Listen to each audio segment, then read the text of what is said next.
warahmatullahi wabarakatuh. Waalaikumsalam warahmatullahi wabarakatuh. Alhamdulillahirabbil alamin.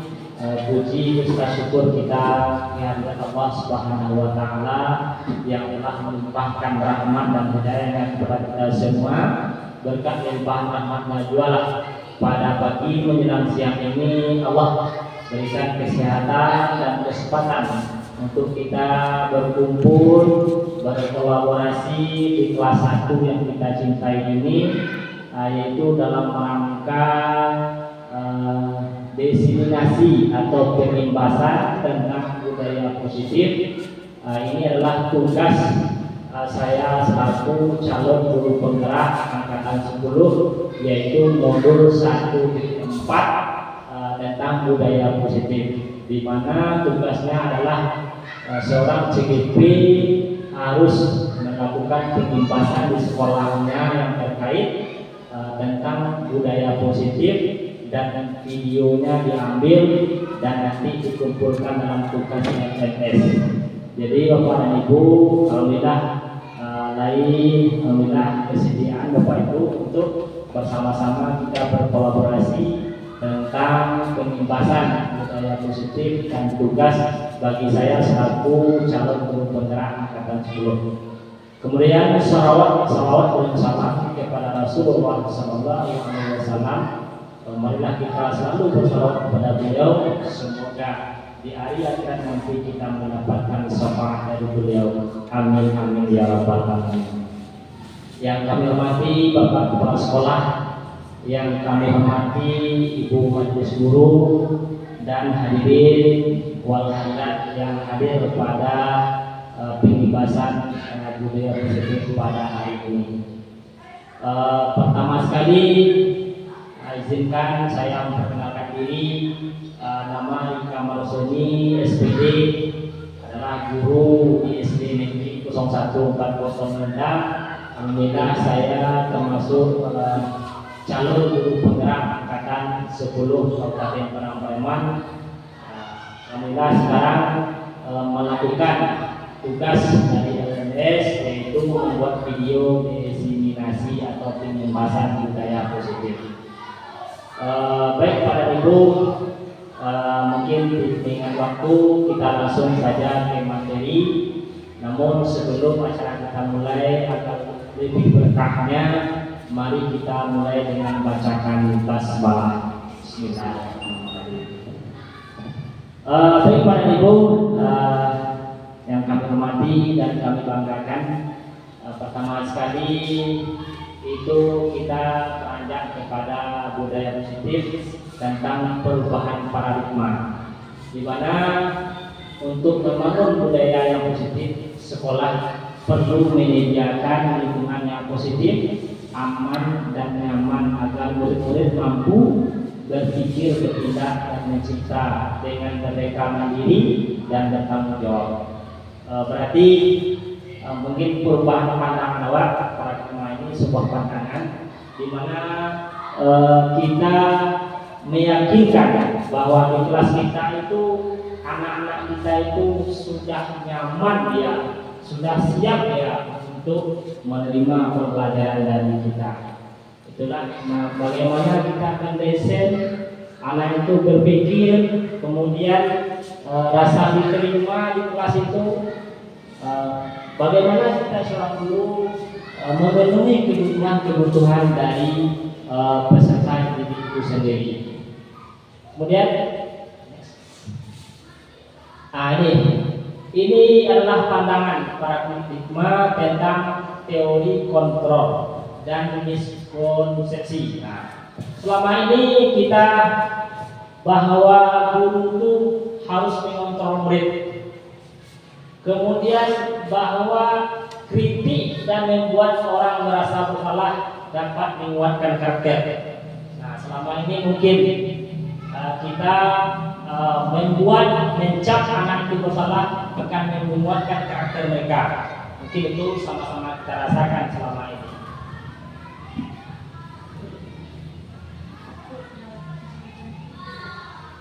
Ayat sebelumnya tadi. Ada. Kemudian ada lagi bahwa semua penguatan yang kita berikan kepada anak itu adalah yang efektif bagi mereka selama ini kita lakukan dan bermanfaat bagi mereka. Kemudian bahwa orang dewasa itu memiliki hak untuk memaksa. Kita di sekolah itu kadang-kadang kita selaku guru, orang yang lebih tua dari anak murid, bahwa perlakuan kita itu aturan yang kita terapkan memaksa. Itu yang pandangan ilusi tentang kontrol dan miskonsepsi, artinya kesalahan paradigma kita. Kita lanjut. Kemudian bagaimana seorang bisa berubah dari paradigma stimulus respon, kemudian pendekatan teori kontrol, yaitu bila kita ingin membuat kemajuan perlahan sedikit-sedikit, ubahlah sikap atau perilaku Anda. Kemudian, namun bila kita ingin memperbaiki cara-cara utama kita, maka kita perlu mengubah kerangka acuan kita. Ubahlah bagaimana Anda melihat dunia, bagaimana Anda berpikir tentang manusia, ubahlah paradigma Anda, skema pemahaman Anda, dan penjelasan aspek-aspek tertentu tentang realitas. Halo? Nah, jadi dalam hal ini terkadang kita melihat anak itu selalu menghakimi, padahal sesungguhnya kita itu memandang anak itu pandang dia sebagai manusia. Kalau anak-anak pandang dia sebagai anak-anak. Apa kebutuhan yang tidak ada bagi mereka? Kadang-kadang dia melakukan sesuatu itu ada suatu kebutuhan yang belum dia terpenuhi. Contoh, kadang-kadang bermain layang-layang dalam belajar. Berarti dia kekurangan kebutuhan tentang bermain atau fun, kesenangan. Begitulah kita memahami bahwa manusia itu mempunyai kebutuhan-kebutuhan tertentu. Nah, dalam usaha itu, di sanalah kita guru merubah cara pandang kita dan bukan saja untuk langsung menghukum atau menghakimi. Ya, lanjut. Kemudian, ini dia perbedaan stimulus respon dengan teori kontrol. Di mana? Apa Pak? Kabur ya. Ayo kita lanjut aja. Nah, kemudian pertanyaan pemantik tentang disiplin positif, yaitu bagaimana cara membuat murid disiplin. Kemudian siapakah yang bisa mendisiplinkan murid? Apakah guru yang bisa mendisiplinkan murid? Atau kepala sekolah? Atau orang tua murid? Atau murid itu sendiri? Dan mengapa? Ini pertanyaan yang sebelumnya kita guru yang akan merefleksikan kepada diri kita sendiri. Jadi apakah anak itu disiplin itu kita sebagai gurunya mendisiplinkan, atau disiplin itu tumbuh dari dirinya atau intrinsik namanya. Nah, kemudian ada perbedaan motivasi, ada intrinsik dan ada extrinsic. Oke. Nah, lanjut. Setelah memahami perbedaan teori stimulus respon dan teori kontrol pada pemahaman sebelumnya, sekarang mari kita belajar tentang konsep disiplin positif yang merupakan unsur utama dalam terwujudnya budaya positif yang kita cita-citakan di sekolah-sekolah kita. Guru berpendapat bahwa kalau saja anak-anak bisa disiplin, pasti mereka akan bisa belajar. Para guru juga berpendapat bahwa mendisiplinkan anak-anak adalah bagian yang paling menantang dari pekerjaan mereka. Yang mana ini untuk mendisiplinkan anak-anak kita itu adalah pekerjaan yang sangat menantang dan kontinu. Tidak bisa membalikkan sebuah telapak tangan. Tidak waktu yang singkat. Inilah pekerjaan kita. Lanjut, apa makna disiplin? Mungkin Bapak Ibu sudah paham apa itu disiplin. Ada yang berpendapat? Pada Ibu? Ya bisa silakan. Apa itu makna disiplin?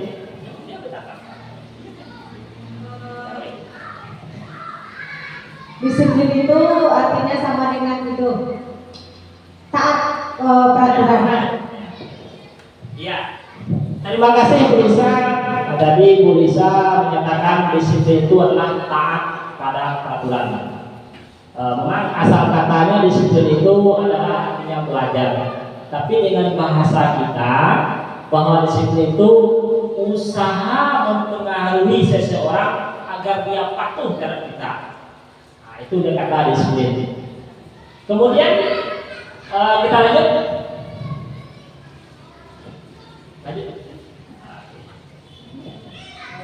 Nah, mari kita tanyakan ke diri kita sendiri. Bagaimana kita berperilaku? Kemudian mengapa kita melakukan segala sesuatu? Kemudian apakah kita melakukan sesuatu karena adanya dorongan dari lingkungan atau ada dorongan dari orang lain? Terkadang kita melakukan sesuatu karena kita menghindari rasa sakit atau ketidaknyamanan.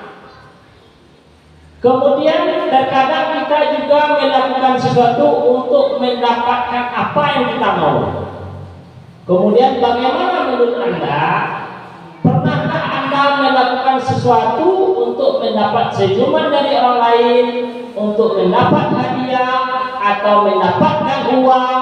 Apalagi kira-kira alasan orang melakukan sesuatu.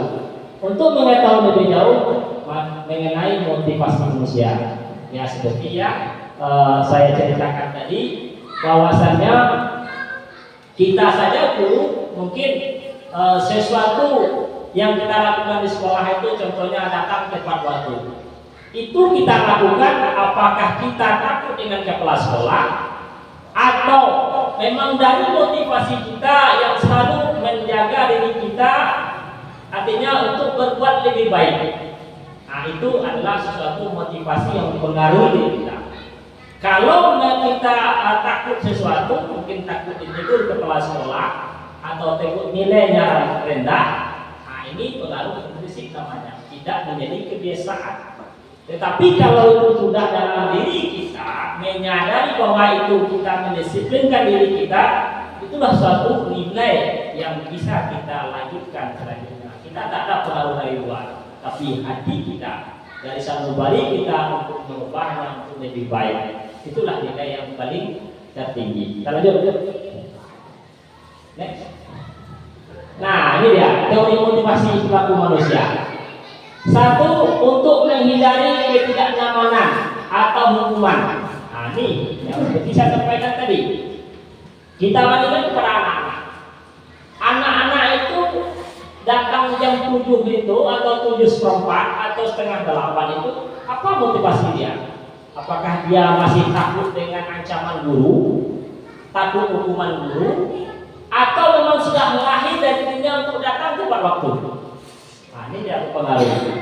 Ada motivasi eksternal, itu namanya motivasi eksternal.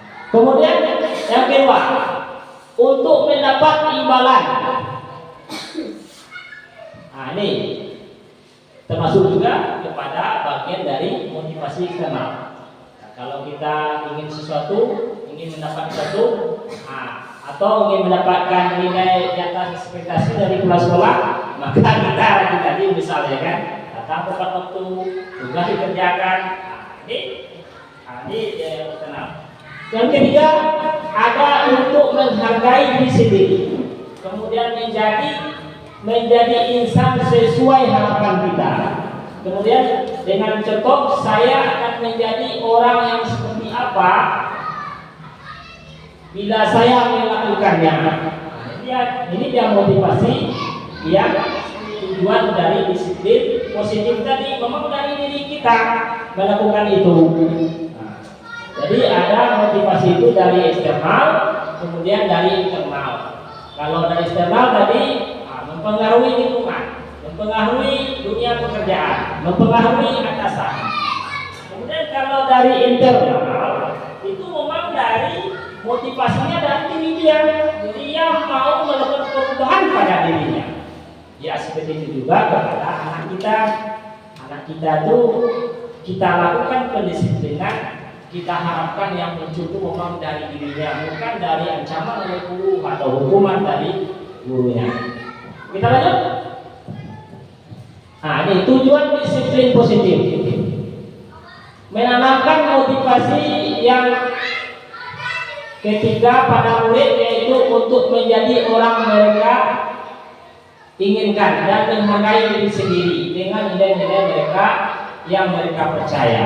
Nah, jadi tujuan disiplin positif kita di sekolah tentu kita menanamkan ada nilai-nilai baik bagi dirinya, dan nilai baik bagi dirinya itu menjadi kebiasaan baginya, bukan hal yang kita lakukan itu dia merasa takut dengan kita.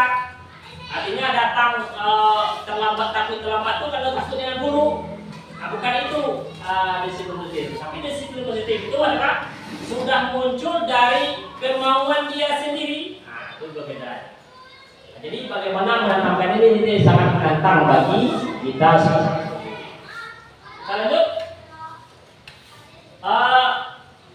Ya, lanjut. Nah, masih kita lihat. Kemudian mereka tidak terpengaruh.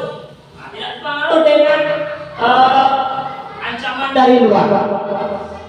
Kalaulah terpatri bagi dirinya untuk mengubah perilakunya menjadi hal lebih baik dari motivasi internal itu, dia tidak pengaruh apakah ada imbalan, apakah ada hadiah, dia tetap konsisten. Nah, tentu bisa kita lihat, kita cermati anak-anak kita. Contoh yang datang terlambat itu apakah sudah dari dirinya atau masih takut dengan gurunya, menjaga kebersihan kelas, apakah masih dia dari dirinya untuk motivasi itu untuk mengurus sampah itu. Ini kita cermati anak kita. Atau masih dia kalau suruh baru dia keracuan. Apabila dia disuruh baru dia kerjakan. Berarti belum lagi dia dari internal dia. Kita di sekolah mengusahakan motivasi itu muncul dari dirinya. Nah, ini yang tugas menantang bagi kita. Kita lanjut. Bagaimana cara kita sebagai guru menanamkan disiplin positif kepada murid-murid kita? Ada enggak bisa bantu menjawab? Bagaimana cara kita sebagai guru untuk menanamkan disiplin positif yang positif ini kepada murid-murid kita? Bagaimana? Ada ya, Bu, silakan.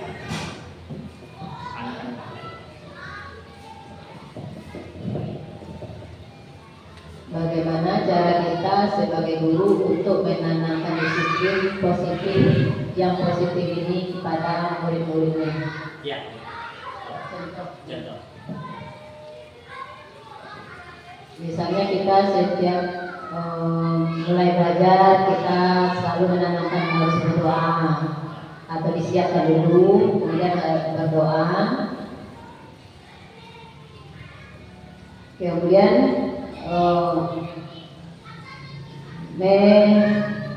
menanyakan atau memeriksa latihan yang setiap sebelum belajar kita periksa. Ya, terima kasih Bu Tuti. Bu Tuti tadi menjawab bagaimana cara kita sebagai guru untuk menanamkan disiplin positif untuk anak murid kita. Pertama, Bu Tuti tadi sebelum belajar kita menyiapkan anak didik kita dengan berdoa tadi, kemudian latihan-latihan diperiksa dan diberi nilai. Bagus untuk Bu Tuti. Ya, bagaimana disiplin itu mungkin kita tanamkan itu mungkin mulai dari diri kita. Mungkin dari diri kita mulai masuk, kita mulai menangani anak-anak itu. Bahkan kita adalah sebagai role model atau model yang bisa dicontoh bagi anak didik kita. Mungkin kita mulai dari diri kita dulu. Kemudian bagaimana kita hal-hal yang baik, karakter yang baik itu bisa membudayakan kita. Contoh seperti kemarin kita sudah membahas tentang misi sekolah, itu adalah penerapan 5S, sapa, salam, senyum, sopan, santun. Itu memang kita aplikasikan kepada anak didik kita. Bagaimana persalaman, budaya bersalaman, budaya bersapa, kemudian budaya salam, santun, dan sopan. Itulah nilai positif. Kita lanjut. Mengapa keyakinan kelas? Mengapa tidak peraturan kelas saja? Nah, ini ada perbedaan. Peraturan kelas dan keyakinan kelas. Menurut Ibu Olga, peraturan kelas itu apa?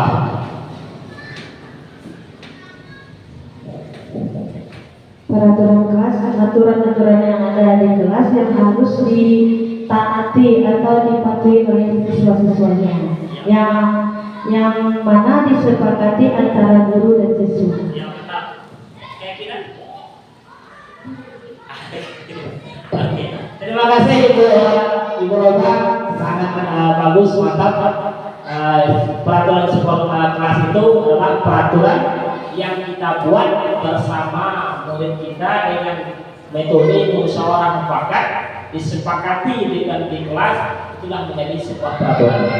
Contoh, masuk jam belajar tepat waktu, dan disepakati dulu dengan murid. Peraturan. Nah, peraturan di kelas. Ya, peraturan di kelas, sebuah peraturan bagaimana kita mendesain lokal itu nyaman, kelas itu bersih, lokal itu terkendali. Nah, bagaimana kita membuatnya? Tentu musyawarah mufakat bersama kelas, bersama anggota anak didik kita di kelas itu. Harapannya peraturan itu muncul dari anak didik kita, bukan kita yang mengusulkan, tapi usulan itu dari anak didik kita. Mungkin beberapa poin dari A 1, 2, 3, 4 sampai 5 itu sebuah peraturan. Kemudian apa lagi perbedaan dengan keyakinan kelas? Nah, keyakinan kelas itu adalah nilai dari peraturan itu. Contoh, tidak menyerahkan sampah atau membuangkan sampah di lantai kelas. Itu apa nilai yang ditimbulkan di sana? Adalah menjaga kebersihan. Tidak. Jadi ada peraturan akan merujuk kepada keyakinan. Nah, kalau peraturan itu terlaksana di kelas, contohnya tadi tidak membuang sampah, anak itu sudah terbiasa menjadi keyakinan bagi dia, dan itu bisa dia terapkan di luar kelas juga, di halaman mungkin bisa. Jadi anak sudah sadar bahwa keyakinan dia miliki membuang sampah itu tidak sehat. Nah, jadi ada nilai kebersihan, itulah dia keyakinan perbedaannya. Ya, kita lanjut. Nah, kita contohkan ada peraturan lalu lintas itu tentang wajib pakai helm. Nah, wajib pakai helm itu kan aturan dari Polantas tadi. Nah, keyakinan itu apa? Nilai di sana itu apa? Menjaga keselamatan. Jadi karena kita bukan pakai helm itu, yang diyakini pada hati kita bukan aturan, tapi ada nilai di sana. Kalau tidak pakai helm, mungkin awak bisa jatuh, nanti bisa kepala kita bocor, atau di jalan nanti ada lubang masuk ke mata. Kalau pakai helm, selamat mungkin kepala kita. Nah, itulah nilai. Jadi ada aturan dan dirujuk kepada tujuannya adalah keyakinan. Kalau sudah keyakinan terpati kita, walaupun ada polisi maupun tidak, kita tetap pakai helm. Kalau sudah keyakinan di kelas kita sudah terpati pada anak kita, ada guru tidak guru, dia tetap buang sampah di dalam tong sampah. Nah, itu dia. Nah, kita lanjut. Nah, pertanyaan pemantik, Ibu Amar adalah guru wali kelas 2A SD Pelita Hadi, sedang bingung menghadapi ulah salah satu murid di kelasnya. Doni beberapa anak di kelas 2A telah datang padanya dan mengeluhkan Doni yang seringkali meminta bekal makan siang mereka dengan paksa. Jika Anda menghadapi situasi seperti ini, Ibu Amar, apa yang Anda lakukan? Menurut Anda kira-kira apa alasan Doni melakukan itu? Ini pertanyaan di kelas. Ada salah seorang murid yang suka meminta makanan. Nah, lalu mengadulah murid ini kepada kita. Nah, apa ada tindakan kita? atau apa kebutuhan yang tidak dilengkapi oleh dunia itu, yang kekurangan oleh dunia itu? Ada yang saya jawab? Bonita saya jawab? Iya.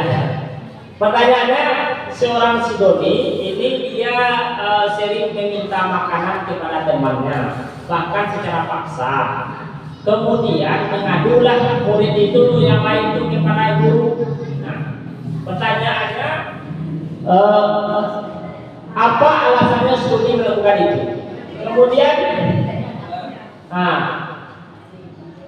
apa yang Anda lakukan?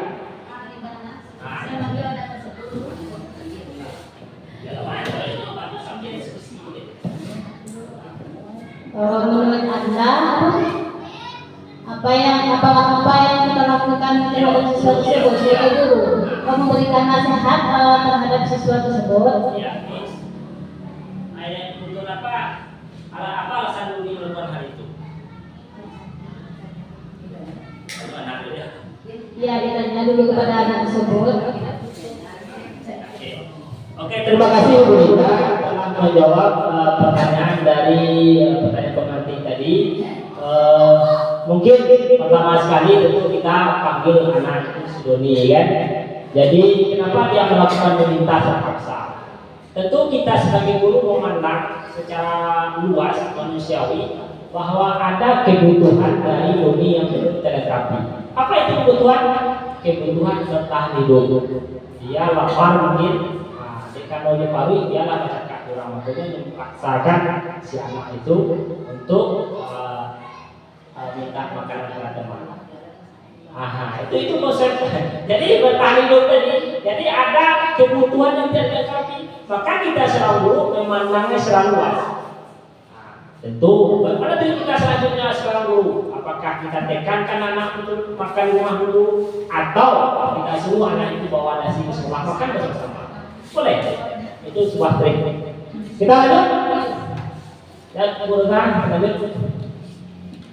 Nah, ini dia 5 kebutuhan dasar manusia. Pertama itu adalah untuk bertahan hidup, kemudian cinta dan kasih sayang, kemudian kekuasaan, kemudian kebebasan, kemudian kesenangan. Nah, kembali tadi cerita saya ada anak itu dalam kelas sedang belajar, nyubit yang dilemparan. Kebutuhan apa yang kurang bagi dia? Kesenangan. Gitu. Atau ada anak itu kalau dengan seorang guru ada laki-laki tadi atau ikut-ikut atau maikut tadi masalahnya. Berarti ada kebutuhan yang nak dia lengkapi.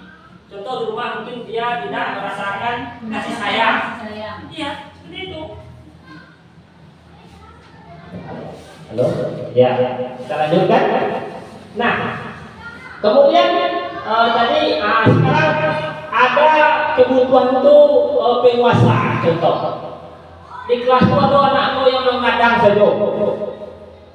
Saya ingin menguasai itu. Itu sebuah kebutuhan bagi dia itu. Kemudian ada lagi kemerdekaan. Ada loh anak itu ingin merdeka, dia ingin Mbak Nyonya saja gitu. Tanpa dibatasi. Itulah anak-anak kita, dia punya kebutuhan sendiri. Itulah bagaimana trik kita untuk sebagian banyak kebutuhan itu, bagaimana kita memandangnya, bagaimana kita menciptakan trik untuk memenuhi kebutuhan itu. Itulah memang tugas itu sangat menantang dan sangat berat sekali gitu. Dan kadang-kadang kita cuek terhadap itu. Kadang anak itu suka mentulis awak, tak tahu apa kendalanya. Atau suka main-main, kadang awak tak tahu nak menghiraukan apa latar belakangnya seperti ini. Atau anak-anak suka kadang-kadang seperti yang alami di kelas 2, dia dicak sedikit baru itu hanya lembaga. Berarti ada kebutuhan yang belum dipenuhi. Itulah memang tugas kita sebagai guru sangat menantang. Kemudian lanjut. Ini dia kebutuhan bertahan hidup. Misalnya kesehatan, makanan, kemudian perasaan aman, kemudian kebutuhan untuk diterima. kebutuhan diterima, rasa cinta dan kasih sayang. Nah, dalam kelas kadang-kadang ada anak itu merasa dia minder. Kenapa minder? Dia tidak diterima. Contoh, dalam diskusi ada pendapat, ada usulan, tidak digubris. Jadi dia akan merasa minder. Nah, itulah bagaimana kita di kelas itu juga memenuhi hal seperti itu. Salah dan benar itu kan suatu pengetahuan. Tetapi bagaimana kita menerima untuk semua murid itu. Contohnya dia ingin bertanya, apakah dia ingin memberikan usulan atau dia berpendapat, tentu bagaimana kita bahwa anak itu merasa diterima keberadaannya di kelas. Nah, itu memang tugas yang sangat berat bagi kita. Sebanyak anak, mungkin 32 orang, bagaimana kita kebutuhan itu bisa kita layani, rasa diterima tadi. Kadang-kadang awalnya sebagai guru, kadang-kadang kalau ada berpendapat dan dengar, berbicara dengan kan nggak kisah begitu ya. Sama juga dengan anak didik kita. Nah, itu yang sangat luar biasa. Jadi kita kalau pahami kebutuhan dari anak kita tadi. Kita lanjut. Kemudian penguasaan tadi sudah kita bahas, kebebasan tadi sudah kita bahas. Kita lanjut. Kesenangan tadi sudah kita bahas tadi. Lanjut. Posisi kontrol. Nah, ini posisi kontrol ini sangat bermanfaat di sekolah ini. Model disiplin yang berpusat pada murid yang dikembangkan oleh dia dosen dengan pendekatan dari institusi yang disebut dengan 5 posisi kontrol. Nah, posisi kontrol ini ada 5. Pertama, penghukum. Kedua, membuat merasa bersalah. Ketiga,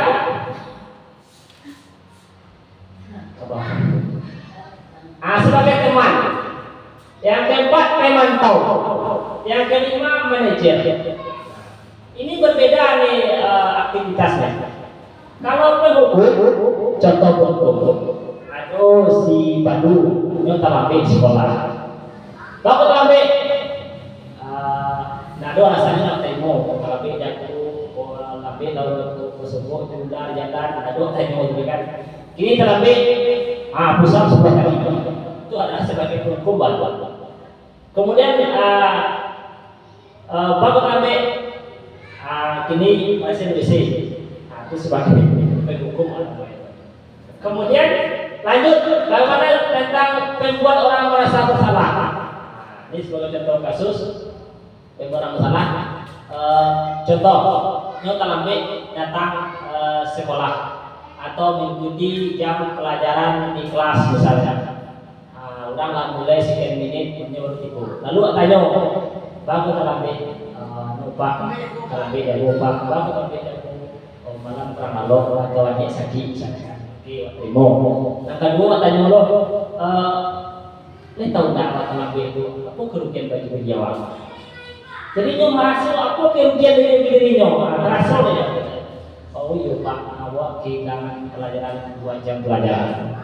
Harus tahu awak. Cari, dia mencari kelemahan yang diakibatkan oleh pelakunya itu.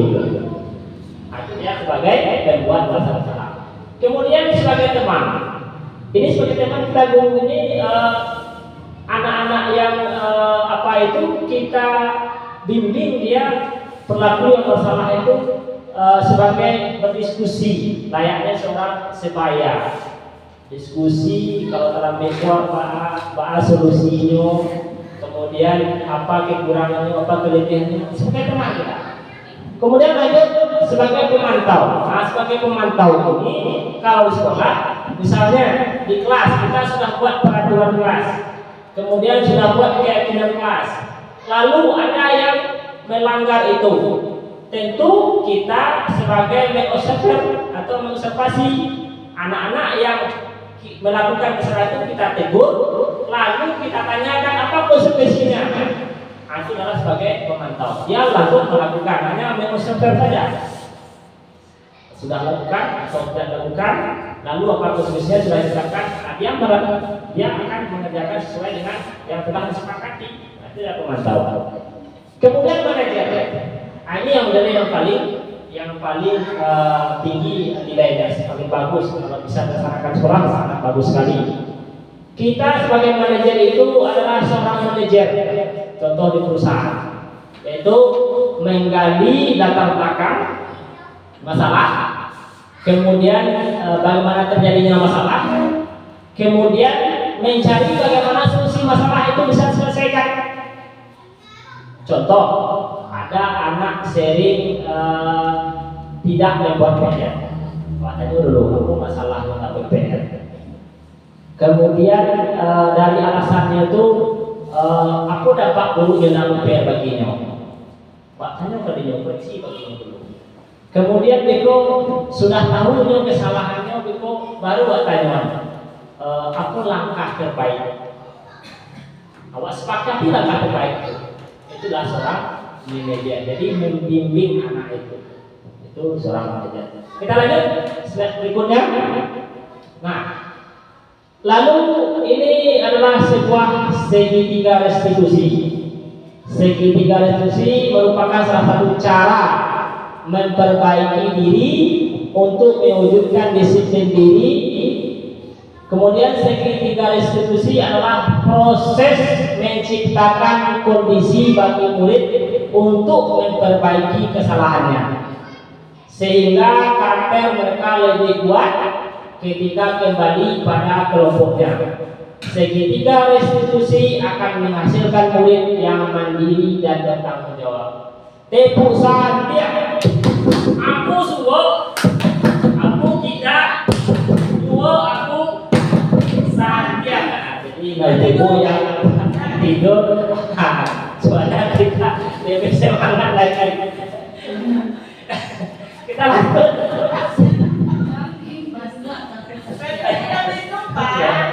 Kita lanjut segitiga restitusi. Ini adalah bagaimana kita menyelesaikan sebuah persoalan dengan melakukan pendekatan namanya segitiga restitusi. Apa itu segitiga restitusi? Ada yang tahu, Pak Ibu? Nah, ini dia. Jadi ada 3 tahapan kita menyelesaikan suatu permasalahan. Jadi kita ada 3 tahapan menyelesaikan permasalahan murid kita. Yang pertama itu namanya menstabilkan identitas. Yang kedua, menvalidasi kesalahan. Kemudian yang ketiga, menanyakan keyakinan. Nah, maaf, yang kedua tadi adalah menvalidasi kebutuhan. Yang pertama itu menstabilkan identitas. Jadi segitiga restitusi ini sangat baik kita laksanakan di sekolah. Membuat mereka nyaman di sekolah, anak-anak yang bermasalah pun nyaman dan dekat dengan kita. Apa contohnya kasus? Contoh kasus, ada 2 anak kita berkelahi misalkan, berkelahi sehingga membuat satu anak cedera, kan berbahaya itu cedera. Lalu bagaimana kita menyelesaikan permasalahan ini? Kita pakailah segitiga restitusi. Bagaimana langkahnya, tahapannya? Pertama, kita panggil kedua anak ini, kita tanya satu-satu. Lalu bagaimana sikap kita bertanya? Apakah langsung kita habis, kita marahi, kita kata-kata kasar, wang jo, patah wang kini wang jo.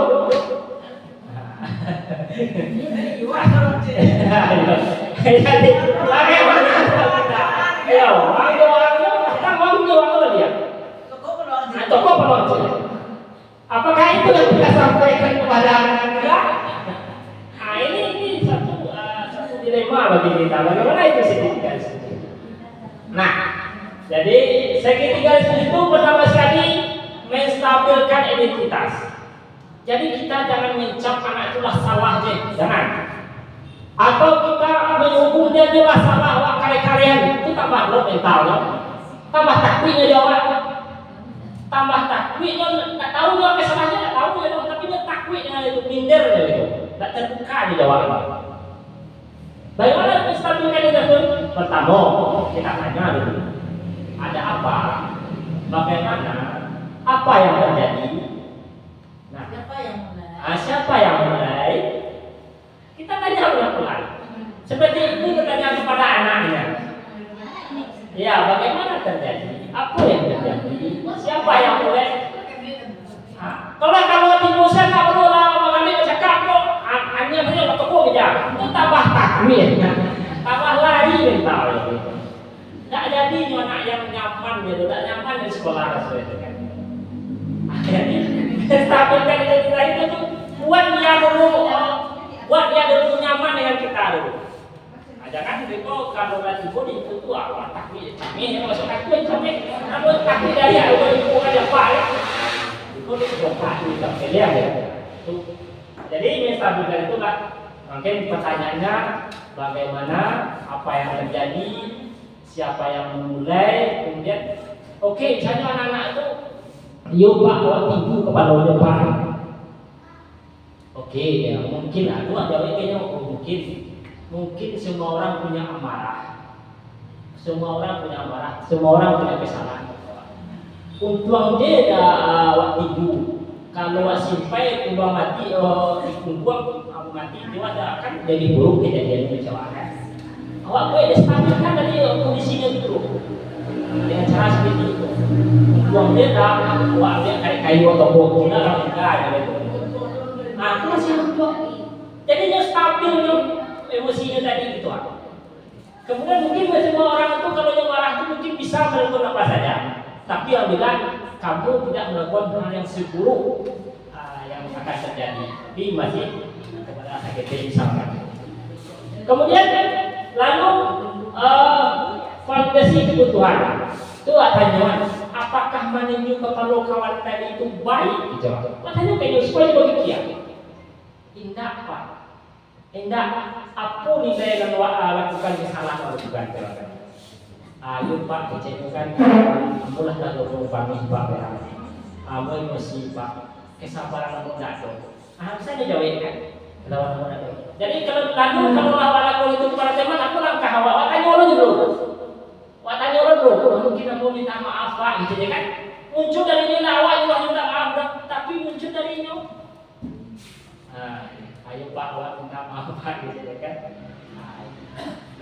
Kemudian, namun kalau minta maaf kan timbul kesadarannya, timbul keyakinan ini ada hasil bersalah, kemudian ada timbul solusi dari itu, ya, fondasi kebutuhan.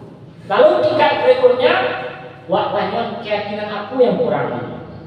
Contoh, mungkin menunjuk kawan itu menghargai teman kurang nih. Kemungkinan rasa sabar itu kurang.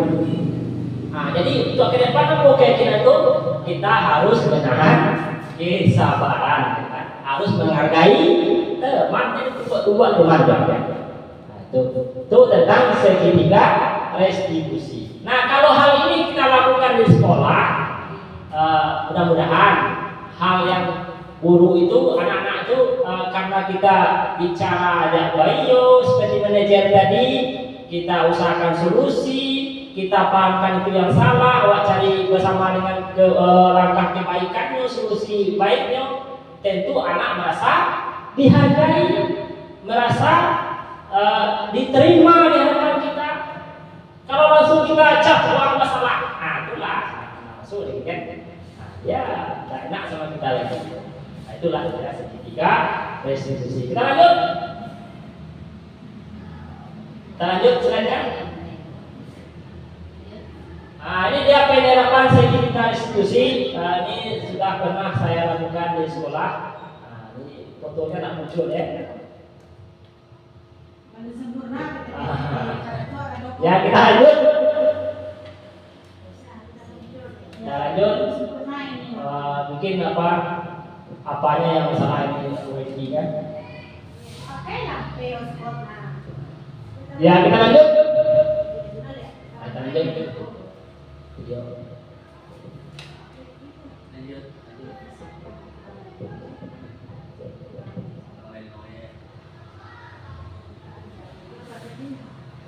Kita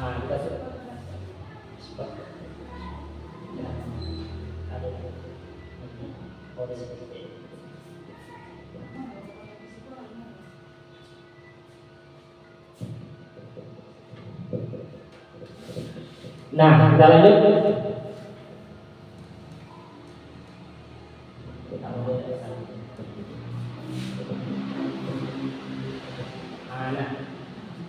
Nah, dengan menerapkan segitiga restitusi di kelas dalam menyelesaikan permasalahan yang seorang dihadapi peserta didik, maka akan menghasilkan peserta didik yang mandiri ya, bertanggung jawab. Jika budaya positif telah menjadi pembiasaan secara konsisten dan berkelanjutan bagi seluruh warga sekolah, maka visi sekolah akan tercapai dan semua warga sekolah merasa nyaman, gembira, dan dipenuhi cinta kasih di sekolah. Kemudian dalam terdapat program misi positif, hendaknya kita guru mempunyai standar kepribadian profesional, sosial yang baik, di mana kita guru mampu merefleksi dirinya dalam posisi kontrol saat ini, bagaimana perjalanan dirinya sebagai manajer kah, atau sebagai pengukur kah, atau sebagai teman kah, atau sebagai berbuat merasa bersalah. Kemudian akan menuntut peserta didik menjadi insan yang mandiri, merdeka, dan bertanggung jawab. Tentu semua itu kita refleksikan kepada diri kita, sudah tingkat mana yang kita lakukan. Lanjut. Ya terima kasih. Salam guru penggerak Indonesia Maju. Amin. Nah, sebelum kita tutup, kita minta refleksi dari Bapak dan Ibu satu orang saja tentang peristiwa yang Bapak pelajari hari ini, apa saja yang didapat, kemudian perasaannya bagaimana dalam suasana hari ini, kemudian terakhir pelajaran apa yang dipelajari, kemudian rencana kita untuk ke depan apa. Ya, silakan Ibu Lisa. Silakan Bapak Kepala Sekolah.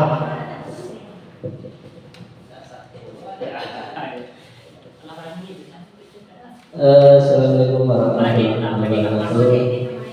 Terima kasih atas waktu yang telah disediakan, mungkin berupa refleksi atau tanggapan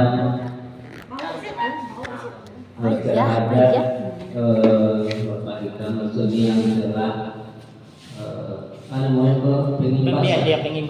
pengimbasan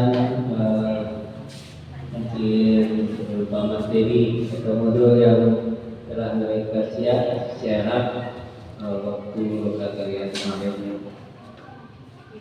Berupa tanggapan dari kami, mungkin ada beberapa hal, terutama sekali mungkin dalam hal penyampaian materi yang Bapak sampaikan kepada kami. Kami sangat merasa puas cara dari teknik dan cara penyajian materi terhadap mungkin itu peserta hari ini.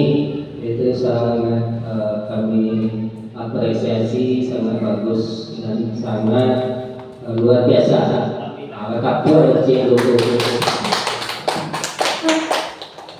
Kemudian menanggapi dari si materi yang beliau sampaikan kepada peserta hari ini dalam hal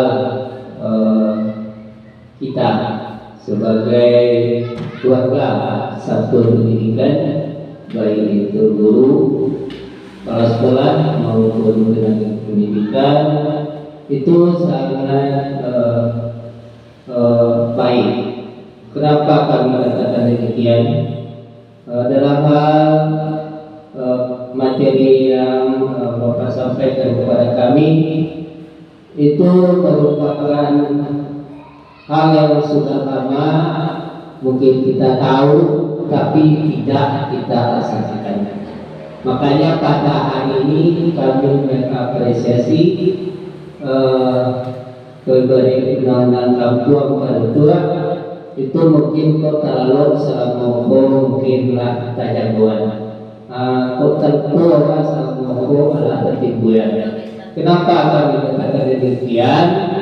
Materi yang disampaikan ini itu sebenarnya kaitannya dengan mungkin berupa himbauan, berupa anjuran, berupa penindasan dari pihak Dinas Pendidikan dan Kebudayaan yang sedang gebiar-gebiarnya melaksanakan sekolah, salah satunya sekolah ramah anak. Kenapa kalau demikian? Memang kita selama ini mungkin kita tahu tapi tidak terimplementasikan. Awak tahu tapi tidak takarajuan. Mungkin berdasarkan penyampaian dari Bapak Dr. tadi, mudah-mudahan kita berharap ke depan untuk lebih baik. Kenapa kami katakan demikian? Satu contoh bisa kami gambarkan dalam hal mungkin kita selama ini mungkin ada siswa kita ada tindakan, ada perbuatan yang mungkin kita tidak tahu cara mengatasinya. Satu contoh mungkin disiplinan maupun dalam hal berkata-kata maupun dalam hal mungkin hubungan antara sesama teman terhadap guru maupun terhadap lingkungan. Mungkin beliau ada yang suka mengganggu, mungkin ada yang sering terlambat, mungkin karena ini kalau ditanya diam saja, ditanya sekali nyonya ditanya dulu, dan dia ngaji kita nyonya mana kan, kama tadi mau bayi, tuang dan terus semua. Nah, lalu tentu permasalahan beliau orang banyak sekali itu sangat merusak dan sangat mengganggu untuk kelancaran. Jawab kami yakin dan percaya setelah pembiasan ini juga kami terhadap ibu mungkin sepemikiran dengan kami itu sangat walaupun waktu singkat itu isinya cukup padat, cukup untuk diterapkan di sekolah kita. Mudah-mudahan dari segala penyampaian dari Bapak Dr. tadi bisa berdampak positif terhadap satuan pendidikan kita sebagai satu pemerintah secara khusus, secara umum tentunya kita maunya terhadap kecamatan maupun kabupaten. Mudah-mudahan melalui gerakan guru penggerak ini kita tetap berpikir positif yang bisa membuat pendidikan untuk Indonesia maju. Demikian saja tanggapan dari kami mungkin selaku Satuan Pendidikan. Mudah-mudahan sekali lagi kami berharap terhadap itu juga kami berterima kasih. Kenapa kami katakan terima kasih? Bapak Ibu ini cukup serius. Kalau murid pada tua atau murid tidak ada saja. Ada tuh pura-pura yang seminggu saja. Jadi murid bersombong, serius banyak yang tadi. Mudah-mudahan lebih banyak tapi lebih pada level. Jadi demikian saja. Terima kasih. Salam berkah budaya. Assalamualaikum warahmatullahi wabarakatuh. Waalaikumsalam warahmatullahi wabarakatuh. Kita beri terus untuk Bapak Kepala Sekolah. Terima kasih Pak Kepala Sekolah yang memberikan tanggapan dan ada inspirasi baru dari beliau dan ada harapan baru dari beliau untuk sekolah kita yang lebih baik dan Indonesia yang maju akan datang. Terima kasih Bapak dan Ibu telah bersedia dan berpartisipasi dalam acara pembiasan tentang budaya positif. Terima kasih, mudah-mudahan ini sangat bermanfaat bagi kita, bisa kita praktekkan dalam kehidupan kita di sekolah. Sekali lagi saya sebagai calon guru penggerak mohon maaf jika ada kekurangan dalam penyampaian. Dokatung dan panutan penyo Mohon maaf yang sebesar-besarnya.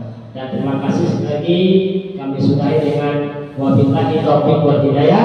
Assalamualaikum warahmatullahi wabarakatuh. Guru hebat. Muridku pintar. Muridku pintar. Guruku hebat. Padang Pariaman. Yes. Yes. Padang Pariaman. Jaya, jaya, jaya. Oke, terima